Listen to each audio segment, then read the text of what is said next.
So first things first, these are gonna have to come off, so mark them so that you can get your alignment as close to the way it was before, because you'll probably need one anyway. Next, to make it easier, remove the tie rod. This is a 21 millimeter. Get it down here and then smack it with a hammer a couple times.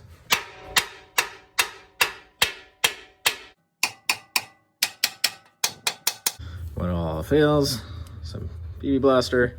Next thing, get rid of the sway bar, just 18 millimeter on the big guy, and then put a wrench on the top just so that the ball joint doesn't spin. Next, get to these shock bolts.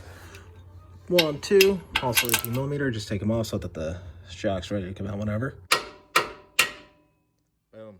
All right. You can see with this guy removed, we'll just get a lot more clearance to get that shock out. Now the top of the strut is held in with 3 bolts up here. You can get to them through the wheel well or up here, whichever's easiest. So pulling out these bolts. There we go.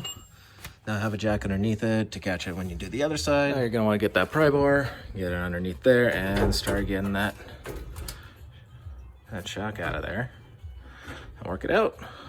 I need 2 hands for this, so video down. Now once you finally get that all out, you got the shock that's free floating in there. Undo that last bolt, and it'll come right out. This is the easiest way I've found to do it so far. With the lower control arm removed, get that out, right out, and then the shock just comes right out through there. Then you're gonna wanna air gun these things on, tighten them down so the spring doesn't pop off too. If you're lucky, sometimes you can get this guy to just come off with air gun. So, like before, small little wrench on there and 17 on the top here, and just work at it.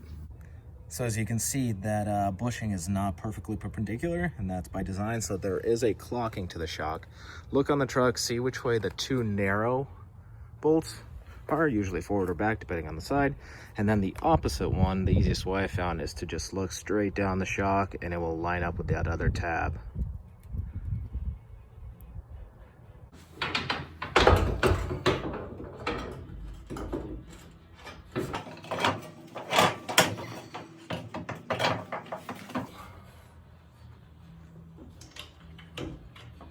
All right, so now that you got the other shock back in there, just follow the exact same process to put it all back together, and then try to get your lower bolts as close as possible to your marks, and then still probably gonna want to do an alignment.